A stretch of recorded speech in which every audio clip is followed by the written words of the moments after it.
தேவனுக்கு மகிமை. யூதாவின் சிறப்பு. யோசேப்பை அறியாத பார்வோன் எகிப்திலே யாக்கோப்பின் பிள்ளைகளை இஸ்ரவேல் சந்ததியாரை கொடுமைப்படுத்தினான். யோசேப்பை அறியாத பார்வோன் என்று சொல்லும்போது யோசேப்பின் மரணத்துக்கு பின்பு நடக்கும் சம்பவங்களாக இதை நாம் பார்க்கிறோம். யோசேப்பு 17வது வயதில் வீட்டை விட்டு சகோதரரால் துரத்தப்படுகிறான். ஆதியாகமம் 37ஆம் அதிகாரம் 28ஆம் வசனம். 30வது வயதில் பார்வோனுக்கு முன்பாக நிற்கிறார். ஆதியாகமம் 41ஆம் அதிகாரம் 46வது வசனம். 13 ஆண்டுகள் போத்திபார் வீட்டில் உள்ள சோதனைகள், சிறைச்சாலையில் உள்ள வேதனைகள். 110 வருடம் யோசேப்பு உயிரோடு இருந்தார். 30வது வயதிலிருந்து 110வது வயது வரை 80 ஆண்டுகள். இதன் பின்னரே இஸ்ரவேல் ஜனங்கள் கொடுமைப்படுத்தப்படுகிறார்கள். அவர்களை ஒடுக்க அவர்கள் பெருகி கொண்டே இருக்கிறார்கள். யோசேப்பை அறியாத பார்வோன் இஸ்ரவேல் ஜனங்களுக்கு விரோதமாக வந்த காரணம், அவர்கள் பலசாலிகள், அவர்கள் பெருகினால் நம்மை முறியடிப்பார்கள் என்பதே அந்த உண்மை. எனவே ஆண் பிள்ளைகளை குறிவைக்கிறான். இஸ்ரவேல் ஜனங்களை அவன் படுத்தும் கொடுமை, அவர்கள் கூக்குரலை நான் கேட்டேன் கண்டேன் என்று தேவனே சொல்லக்கூடிய அளவில் இருந்தது. எனவே ஆபிரகாம், ஈசாக்கு, யாக்கோப்புக்கு சொன்ன வாக்குத்தத்தங்களை நிறைவேற்ற அவர் எண்ணம் கொண்டார். முச்சடியின் தரிசனத்திலே மோசேக்கு அழைப்பு வருகிறது. மோசே தான் சொன்ன தன் பலவீனத்தால் தன் சகோதரன் ஆரோனையும் சேர்த்து கொள்ள கட்டளை பிறப்பிக்கப்படுகிறது. எகிப்தியருக்கு விரோதமான வாதைகளை தேவன் பிறப்பிக்கிறார். 9 வாதைகள். 9 என்ற எண் தா என்பது 2, திருப்தி அடையாதது 3, போதும் என்று சொல்லாதது 4 என்பதிலே அடங்கும். இந்த 9ம் எதிரான வினைகள். 9 வாதைகளிலும் இஸ்ரவேல் ஜனங்கள் விடுதலையாக்கப்படவில்லை. 10வது பஸ்கா ஆட்டுக்குட்டியின் மூலமாக கொண்டு வரப்பட்ட வாதையிலே இஸ்ரவேல் ஜனங்கள் விடுதலையாக்கப்பட்டார்கள். யாத்திராகமம் 12ஆம் அதிகாரத்தில் சொல்லப்பட்ட பஸ்கா ஆட்டுக்குட்டியை பற்றிய உண்மைகள் நித்திய கட்டளை என்று தீர்மானிக்கப்படுகிறது. வருடம் இந்த பஸ்காவை ஆசரிக்க வேண்டும் என்று தேவன் மோசே மூலமாக கட்டளை கொடுக்கிறார்.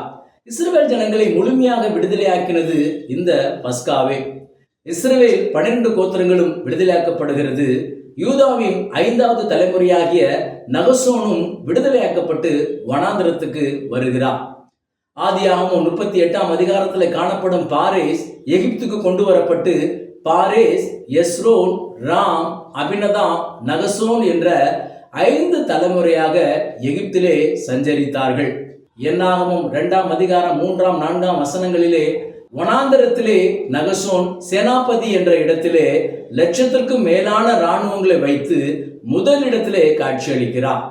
எதிர்காலத்திலே யூதா மேன்மைக்குள் கொண்டு வரப்படுவதற்கு இங்கு ஒரு அஸ்திபாரத்தை நாம் காண்கிறோம். யூதா கோத்திரத்துக்கு காலேப், மோசே என்னை அனுப்பின நாளில் உள்ள பலன் இன்னும் எனக்கு இருக்கிறது என்று மலைநாட்டை கேட்டு வாங்குகிறார். எனவே பிதாக்களின் சுதந்திரமாகிய எப்ரோன் அவனுக்கு கொடுக்கப்படுகிறது. நியாயாதிபதிகள் 1ஆம் அதிகாரம் முதல் 2 வசனங்களிலே கானானியரை முறியடிக்கும்படியாக யூதா எழுந்து புறப்பட கடவன் என்ற கட்டளை பிறப்பிக்கப்படுகிறது. காலேபின் தம்பியாகிய ஒத்னியேல் முதல் நியாயாதிபதியாக பதவி வகிக்கிறார். தேசம் 40 ஆண்டு காலம் அமைதிக்குள் செல்லுகிறது. தொடர்ந்து பல கோத்திரங்கள் நியாயாதிபதிகளாக பதவி வகிக்கிறார்கள்.